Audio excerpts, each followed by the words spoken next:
옆에 분에게 말씀하는데 도마의 신앙 고백이 당신의 신앙 고백이 되기를 원합니다. 이렇게 말씀해 주세요. 시작. 도마의 신앙 고백이 여러분의 신앙 고백이 되기를 원합니다. 도마 사도는 예수님의 12제자 중에 한 사람입니다. 그 이름의 뜻은 디두모, 즉 쌍둥이라는 뜻을 가지고 있습니다. 요한복음에 나타난 도마는 특별히 예수님과 함께 고난을 받으려는 그 기백과 정열이 보이는 것을 알 수가 있어요. 근데 도마에 품성이 있습니다. 베드로는 막 저돌적이라면 도마는 상당히 이성적이고 실증적인 것을 알 수가 있습니다. 한마디로 말씀드리면 이성의 판단이 있고 이게 좀 불합리하고 이게 좀 상식적이지 않다 그러면 이해가 안 되는 사람이에요. 실증적 증거를 가지고 늘 증거를 먼저 요구하는 사람이에요. 말하거나 먼저 믿기 전에 이런 사람이다 보니 그는 이성적인 사람이고 실증적인 사람이라고 볼 수가 있습니다. 아마 저와 여러분들도 그런 부분이 없지 않아 있을 수도 있습니다. 그러나 하나님의 말씀은 이성적이거나 실증적이어 가지고는 우리가 하나님의 말씀을 믿음으로 받을 수가 없습니다. 하나님의 말씀은 이성으로 이해하거나 실증을 가지고, 물론 어떤 역사학자들은 이 말씀에 힘을 더하기 위해서 어떤 실증, 예를 들어서 노아의 할아버지의 방주가 아라랏산에 있다, 그걸 발견했다, 발견하러 다니기도 하고, 예수님의 나신 곳, 예수님이 죽으신 흔적, 실증이다. 근데 우리는 실증을 떠나서, 이성을 떠나서 말씀이 주시는 믿음이 곧 우리의 실증이 되어야 된다는 것을 기억하시길 바랍니다. 도마가 주여 어디로 가시는지 우리가 알지 못하거늘 그 길을 어찌 알겠사옵나이까. 주님 말씀합니다. 내가 가는 그 길을 너희가 다 알 것이다. 우리는 알지 못합니다. 그러니까 눈에 보이지 않는 것을 믿지를 못하겠다는 거죠. 예수님께서는 그의 말에 뭐라고 말씀하십니까? 내가 곧 길이요 진리요 생명이니 나로 말미암지 않고는 아버지께로 올 자가 없느니라. 너희는 마음에 근심하지 말라. 하나님을 믿으니 또 나를 믿으라. 내 아버지 집에는 거할 곳이 많도다. 그렇지 않으면 내가 이미 너희에게 일렀으리라. 내가 아버지께 간다. 하늘의 처소를 예비하러 가노니 하늘의 처소가 예비되면 내가 너희에게로 다시 와서 나 있는 곳에 너희도 있게 하리라. 이것이 예수님이 돌아가시기 얼마 전에, 승천하시기 얼마 전에, 고난받으시기 얼마 전에, 죽으시기 얼마 전에 제자들에게, 우리들에게 한 약속입니다. 이 약속은 지금도 계속되는 거예요. 하나님의 나팔소리 천지진동할 때에, 왜 나팔소리 천지진동하냐? 천지진동할 때 나팔소리 호령과 함께 주님이 이 땅에 오신다는 재림신앙을 분명히 가지고 있어야 됩니다.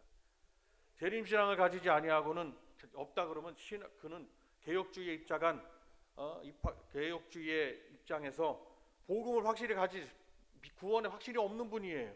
구원에 확신이 있는 분은 확실한 재림신앙이 있습니다. 재림신앙.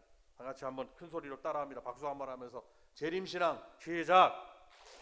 재림신앙은 저기 다른 어떤 사람이, 그때 예수님은 실패한 예수고 내가 성공한 예수다, 무슬림들이 이렇게 말하는 거예요. 무슬림은 상당히 기독교와 흡사합니다. 구약성경 흡사한 흐름을 가지고 있어요. 잘못된 겁니다. 사람이 누가 있어요? 교주가 있어요. 우리 교주가 다시 오시는, 다시 재림하는, 현현하는 메시아다, 예수님이다. 잘못된 겁니다. 오직 우리가 기다리는 예수님은 성경 속의 예수님이에요. 그 성경 속의 예수님은 500명의 성도들이 갈릴리 앞바다에서 올라가는 걸 보았어요. 예수님이 승천하시는 걸 봤어요.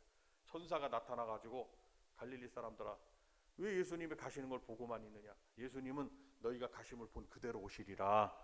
그 500명의 성도들이 깜짝 놀래가지고 하나님 주님이 약속하신 것을 기다리면서 기도했어요. 열흘 동안.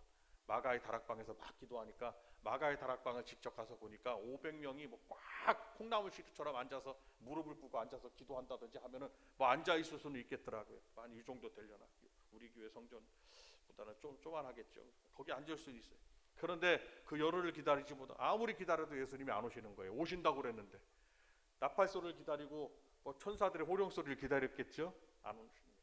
근데 하나님의 성령이 와서 이제 복음이 온 세계에 퍼지게 했어요. 그 온 세계에 퍼지는 그 복음의 전진 기지가 바로 각 교회들이 되는 거예요.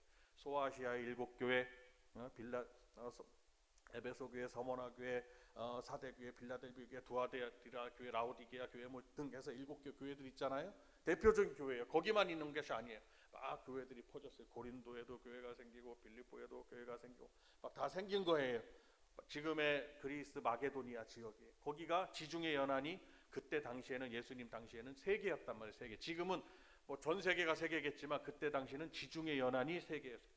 즉 그리스 로마 제국의 치세하에 있었던 곳이 그때는 세계인 거예요. 아프리카나 어디 남미나 그때 당시에는 미국이나 다 발견되지도 못하고 거기는 나라가 있는지도 몰라요. 잘 알지도 못합니다. 지금은 우리가 다 알 수 있지만 그때 그 세계의 땅끝까지도 복음이 전파된다. 정말 그 땅끝이 어디였냐면 그때 당시는 아시아의 끝, 유럽 대륙과 연결되는 터키의 이스탄불, 터키의 보르보르 해협 그 끝에가 그 땅끝이었다면 정말로 복음이 막 증거되는 거예요.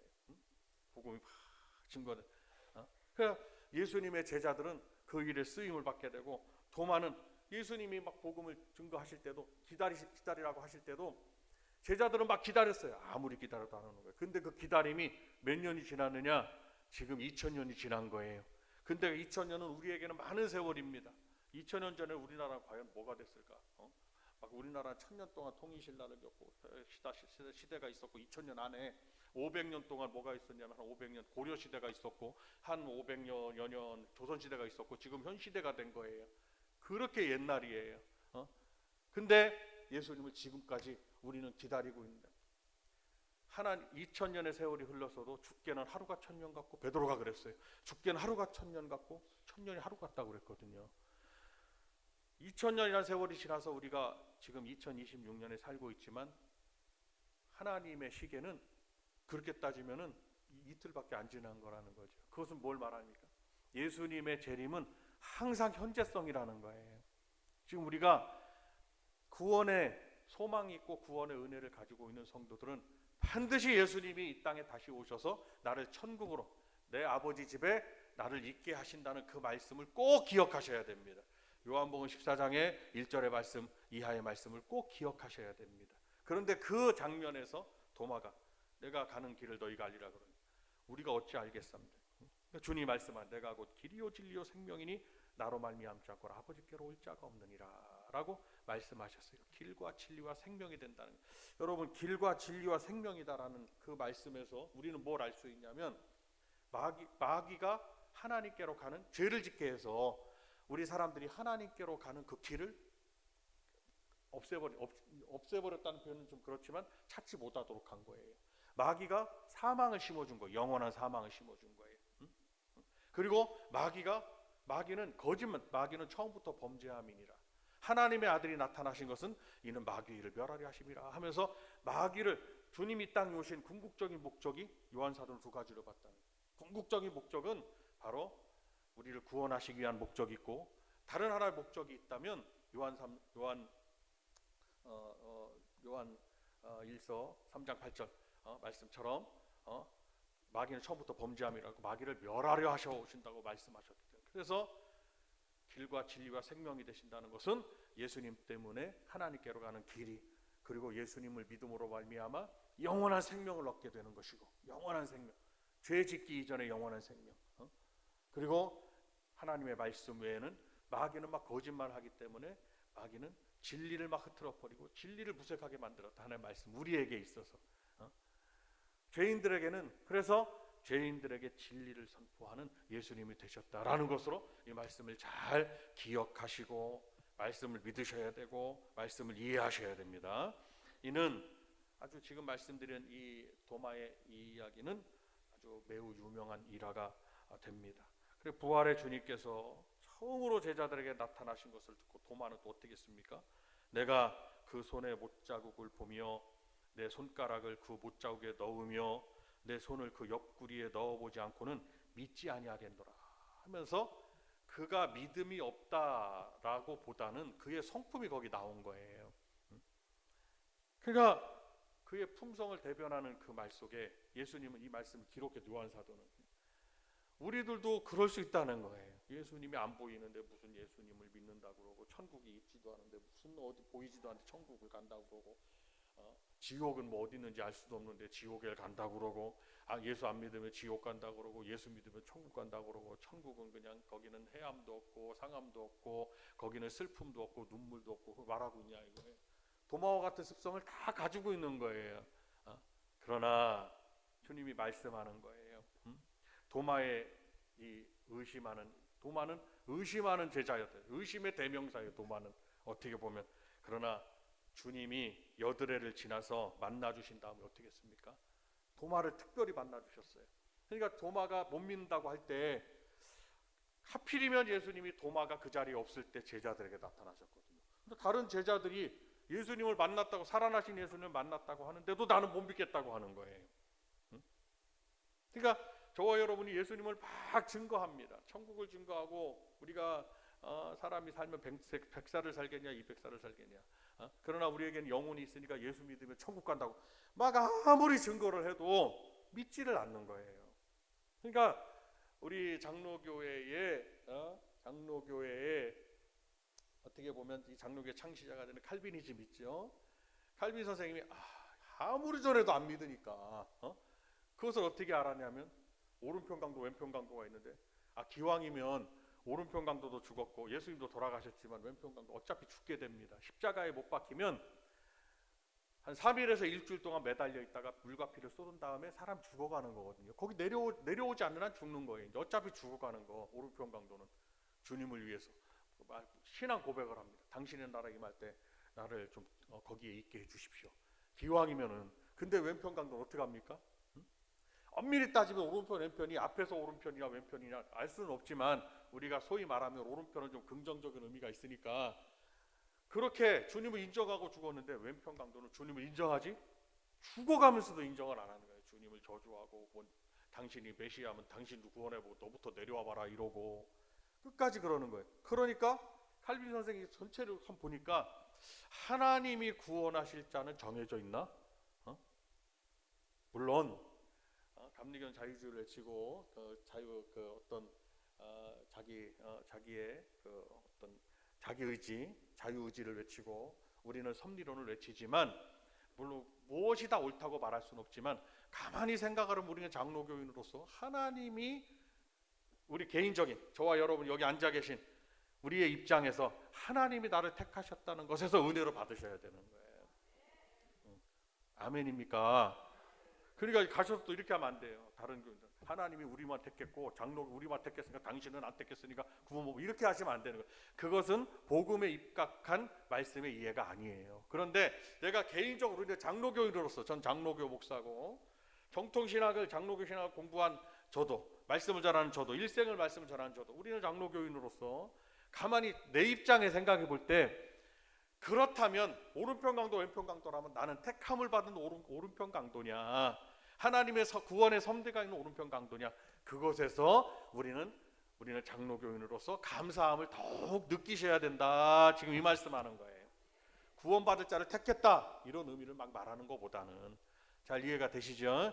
그러니까 그런 의미에서 구원의 의미에서 옆에 분에게 하나님이 당신을 택하셨습니다 말씀해 주세요. 시작. 12제자를 택하셨듯 하나님이 택하셨다 이 말씀입니다.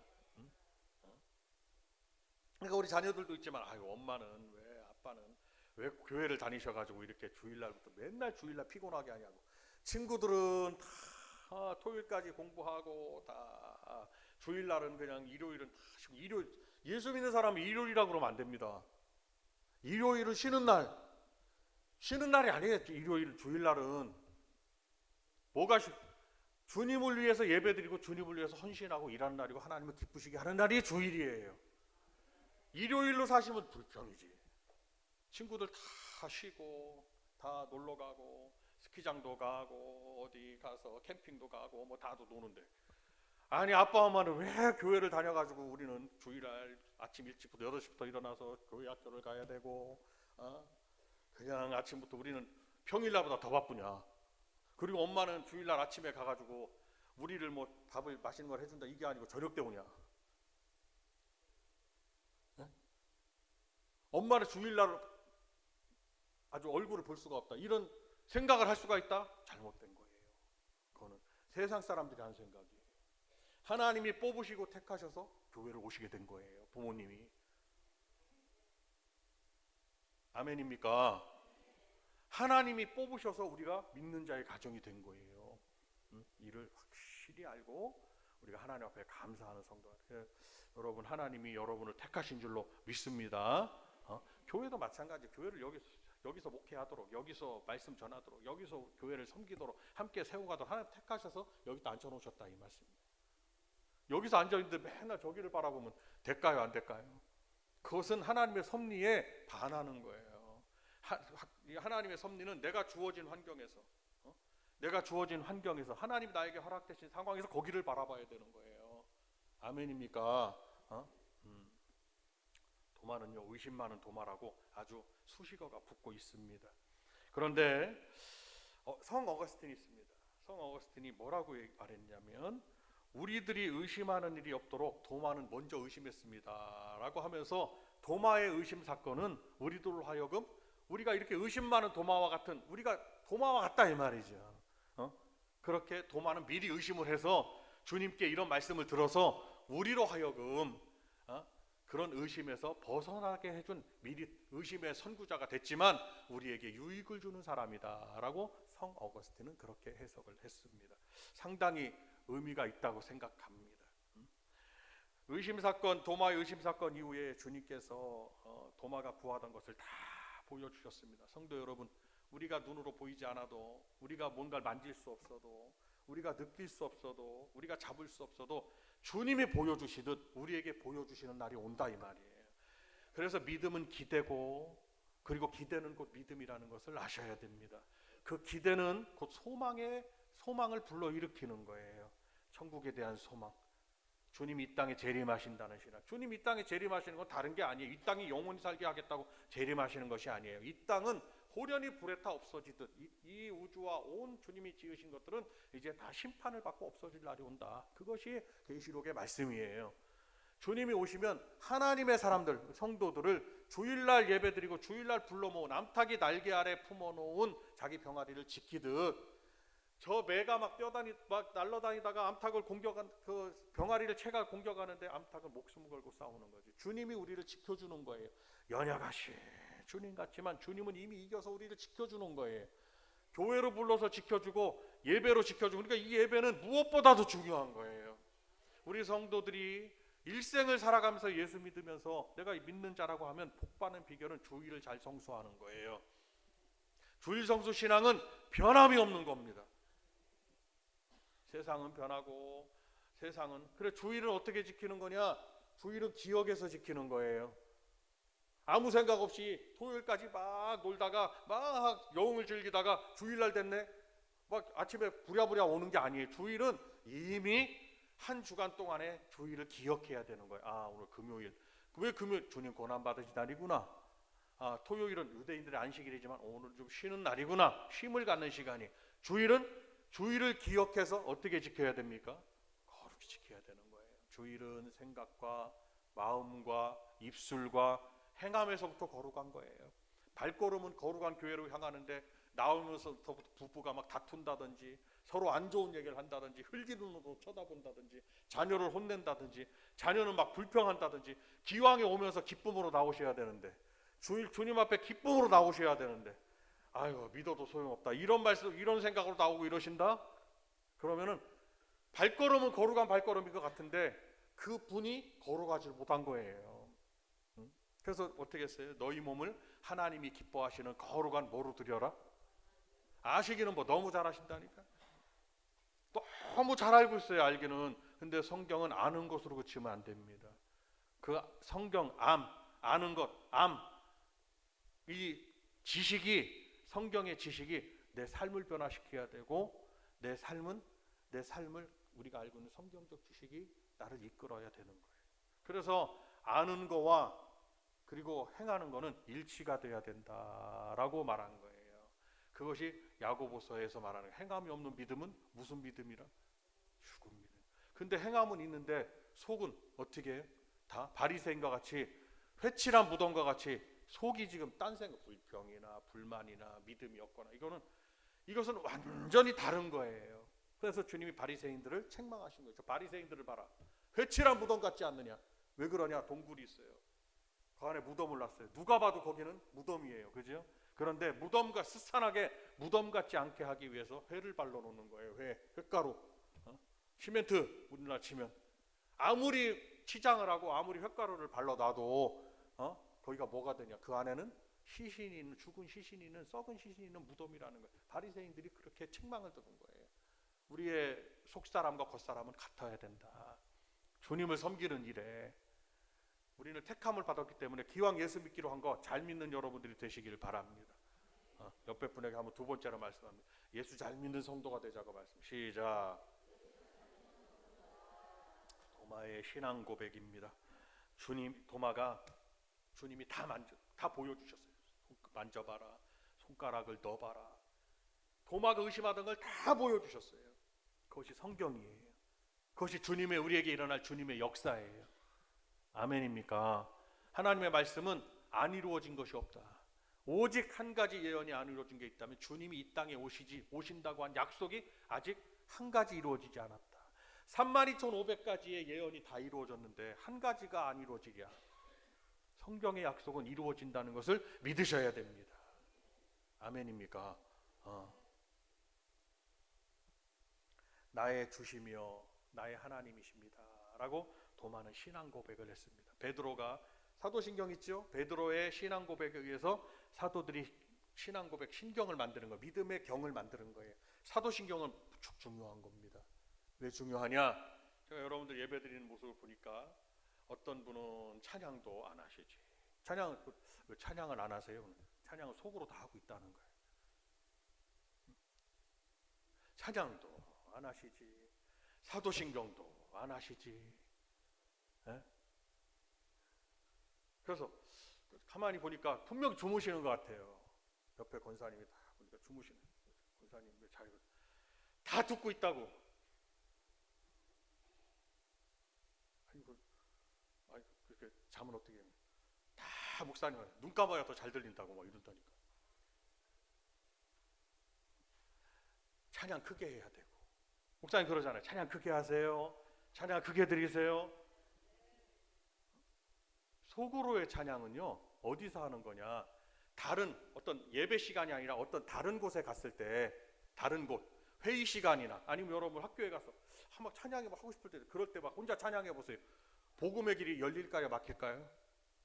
완전 막히는 거예요. 그거는 아주 완전히 비상식적인 사람이 되는 거예요. 그런 때 누가 있을 때 내가 묵상 찬양을 한다 이러지. 뭐 묵상 말씀을 암송한다든지. 막 방언 받았다고 막 저 한복판에서 버스 타고 가시면서 방언해 보세요. 어떻게 되겠어요? 우리를 어떻게 보겠냐? 너무 세상 사람들이 봐도 우리가 더 상식적이고, 상식선 말씀이 아니고 더 정상적이고 더 정확해야 되는데 더 이상하고 더 비상식적으로 보이니까 지금 교회들이 지탄을 받는 거예요. 크고 작은 막 많은 일들이 있지 않습니까? 무슨 정치적 사고. 목사님, 저는 이렇게 생각합니다. 교회는 정치를 논하는 곳이 아니에요. 교회는 복음이 선포되는 곳입니다. 예수가 선포되는 곳이에요. 성도들에게 천국을 심어주고 믿음을 심어주는 곳이에요. 교회는. 근데 예배 시간이 성도들의 믿음의 집합, 하나님 앞에 보여되는 이 시간에 성도들이 예배 시간에 늦게 오신다든지, 아니면은 이제 찬양해야 되는데 찬양도 안 하실지, 사도신경 해야 되는데 신경은 내 믿음의 고백입니다. 예수님, 하나님을 믿는다고 그러고 예수님을 믿는다고 하는데 예수님에 대한 분량이 얼마나 많냐 이 말이. 잘 보세요. 어떤 분은 일평생 사도신경 하는데 해보라고 잘 못해요. 또 그럼 어디서부터 해야 되느냐? 내용을 몰라. 처음부터 해야 돼. 그냥 오토매틱으로 그냥 전능하사 천지를 만드신 하나님을 이렇게 시작하는 거예요. 무슨 전능이 뭐가 어떻게든지. 보세요. 하나님을 찬양하고 예수님에 관한 부분이 가장 많습니다. 그리고 성령을 믿는데 성령은 뭐를 주관해요? 뭐와 교통합니까? 교회와 교통하는 교회.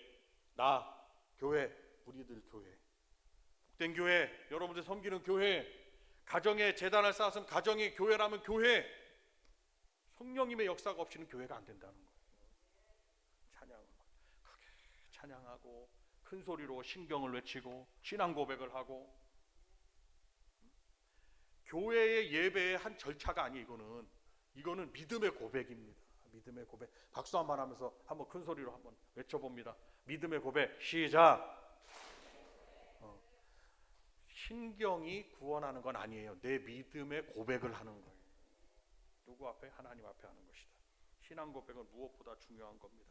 자, 도마의 신앙 고백은 세 가지를 말해줍니다. 뭐냐? 예수님 중심주의. 한번 따라합니다. 예수님 중심주의. 이는 주권을 인정하는 거예요. 생명의 주관자가 되시고 삶의 주관자가 되시고 예수님의 주권을 인정할 때 우리는 불평이 사라질 수 있습니다. 내가 불평이 나온다. 예수님의 주권을 내가 내 마음속에서 내 신앙 속에 소원해진 거예요. 예수님 모든 걸. 그래서 구약 성경에 시험을 받은 사람들 다 예수님의 주권을 인정했다. 어려움 속에서도 예수 인정하고, 그리고 좋은 어떤 상황, 행복한 상황에서도 인정하고, 모든 상황 속에서 예수님의 주권을 인정하는 것이 예수님 중심주의, 그리스도 중심주의인 것입니다. 첫 번째. 두 번째, 도마의 신앙 고백 속에는 예수님 제일주의가 있습니다. 한번 따라합니다. 예수님 제일주의. 시작. 주님은 나의 주심이여 그랬습니다. 주님은 나의 주심이여 나의 하나님이십니다 라고 고백한 도마의 신앙 고백은 아주 간단해요. 자, 바울이 뭐라고 고백합니까? 내게는 우리 주 예수 그리스도의 십자가 외에는 결코 자랑할 것이 없다. 그리스도로 말미암아 세상에 나를 대하여 십자가에 못 박히고 내가 또한 세상을 대하여 그러하리라 하면서 온전히 이렇게 선포함으로 이 세상에서 바울은 십자가를 자랑하고 십자가 외에는 그 어떠한 다른 도를 전하지 않겠다. 바울같이 훌륭한 사람이 누구 영향을 받았을까요? 저는 분명히 사도들의 영향을 받았는데 바울의 신학과 바울의 믿음과 바울의 복음 전파 속에는 베드로의 신앙 고백이 있고 사도들의 다른 사도들도 있겠죠. 오늘 도마의 신앙 고백도 있지 않겠느냐라고 보는 것입니다. 오직 예수님은. 그래서 도마뿐만 아니라 그 이후에 복음의 메시지를 위해서 예수님을 위해서 살아간 모든 사람들이 예수님 제일주의로 산 것입니다. 우리 성도님들도 예수님 제일주의로 살아가시기를 바랍니다. 마지막입니다. 도마의 신앙 고백은 한번 따라합니다. 나의 주시며 나의 하나님이십니다. 제일주의뿐만 아니라 예수님은 나의 전부입니다. 예수님 전부주의. 한번 따라합니다. 예수님 전부주의. 시작. 옆에 분에게 한 말씀을 세 번째로 하는 거예요. 예수님이 당신의 전부가 되시길 바란다고 이렇게 말씀해주세요. 시작. 바울 사도는요 로마서는 복음서 다음으로 가장 복음적이다 이렇게 평가를 받는 신약 성경 중 한 권이에요. 로마서는. 그런데 우리가 살아도 주를 위하여 살고 죽어도 주를 위하여 죽나니 그러므로 사나 죽으나 우리가 주의 것이로다. 이 말씀을 내가 사나 죽으나 난 주의 것이로다.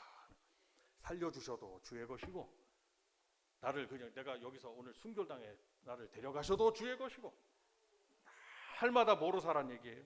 예수님 전부주의로 살아라 이 말씀입니다. 예수님만이 나의 전부가 되십니다. 그러니까 삶의 목적을 예수님께 둘 때 이제 성도 여러분 우리의 삶은 참으로 의미 있게 되고 화려하진 못할지라도 의미가 있어요. 의미. 저와 여러분의 있는 자리에서 뭐 세상 사람처럼 뭐 세계 부호라고 하는 머스크, 일론 머스크 그 사람이 이제 자동차를 잘 안 만든다고 그런 얘기를 하네요. 뭘 만든다? 로봇을 만든 로봇. 로봇, AI 로봇 만든다고 뭐 인공지능식으로 만들어서 무슨 AI 무슨 인텔리전트죠. 갑자기 단어가 생각이 안 나네요. 막 인공지능 사람처럼 만들어가지고 막 하고 해서 한다. 뭐 그러 한다. 그렇게 부호가 되고 화려하지 못해도 우리가 무슨 강력이나 재력이나 권력이나 세상이 화려하지 않아도 예수님 전부주의를 사는 우리 성도님들이 되면 삶이 의미가 있다 이 말씀입니다. 여러분 때문에 한 분이 저분이 구원을 받아도 그건 의미 있는 거예요. 영향력을 끼쳐야 되는 사람이 세상의 죄악에 빠져가지고 악의 영향을 끼치면 그분은 삶은 의미가 없는 거예요. 성도 여러분 예수님 전부주의로 사시길 바랍니다. 예수님 제일주의로 사시길 바랍니다. 예수님 중심주의로 사시길 바랍니다. 이렇게 사시면 날마다 이 믿는다는 얼마나 기쁘고 감사한 일인지 이루 말할 수가 없어요. 성도 여러분 오늘 말씀을 잘 기억하지. 나는 이제 너희를 위하여 받는 괴로움을 기뻐하고 그리스도의 남은 고난을 그의 몸된 교회를 위하여 내 육체에 채우노라 라고 말씀한 바울 사도의 고백을 잘 기억하면서 이 믿음을 지켜가는 일에 화려하진 못해도 의미가 있으니까 여러분 한 분이 바로 서 계시면 가정도 쓰고 누군가가 쓰고 부모님도 쓰고 자녀들도 쓰고 교우들이 쓰고 교회도 써 가시니까 참으로 주님 앞에 주님은 이런 분들을 잘했다 칭찬하시지 않겠느냐. 네가 적은 것에 충성된 자는 내가 큰 것도 맡긴다고 그랬으니까 주님은 적은 것이라고 소홀하게 생각하지 않으신다. 화려하다고 그거 위대한 거냐? 아니다. 화려함은 화려함일 뿐이다. 라스베가스에 가보면요, 불이 밤에는 너무너무 화려합니다. 화장을 한 것과 같이, 여성분들이 화장한 것과 같이. 그런데 라스베가스는 낮에 가면 별 볼 일이 없다. 그렇게 화려함이 그냥 왜냐하면 화려함이 낮에는 무색한 거예요. 화려하진 못해 우리가. 저 세상과 같이, 사람들과 같이 의미가 있으셔야 된다. 예수님 전부주의로, 중심주의로, 제일주의로 살아가셔야 된다. 잘 자녀들에게도 그걸 공부하지 마시고 예수님을 위해서 공부하고, 자녀들, 우리 애기들도 잘 생각하십시오. 예수님을 위해서 공부하고 예수님 때문에 살아가고 예수님 때문에 결혼도 하며 결혼 생활도 예수님 때문에 하는 거, 예수님 때문에. 아멘입니까? 그리고 내가 무슨 사업을 해도 예수님 때문에 하는 거예요. 그 끝에 사업에서 부자가 된 부호들도 그 끝에 악에게 쓰임 받으면 아무 소용이 없다, 이 말씀입니다. 주님께 쓰임 받으셔야지. 성도 여러분, 오늘 우리 신앙 고백을 저와 여러분의 과연 신앙 고백은 무엇입니까? 짧지만 이렇게 강해야 되지 않겠냐. 나의 주님은 나의 주님이시며 나의 하나님이십니다. 내가 예수님으로 살겠습니다. 예수님 때문에 살겠습니다. 예수님을 위해서 살겠습니다. 한번 따라합니다. 이제부터 예수님을 위해서 살겠습니다. 예수님 때문에 살겠습니다. 예수님으로 살겠습니다. 여러분 집에 가시면서 예수님 때문에, 예수님을 위해서, 예수님으로 잘 기억하시고 이 말씀을 잘 기억하고 일생을 부여잡고 살아가는 여러분들이 되시길 바랍니다.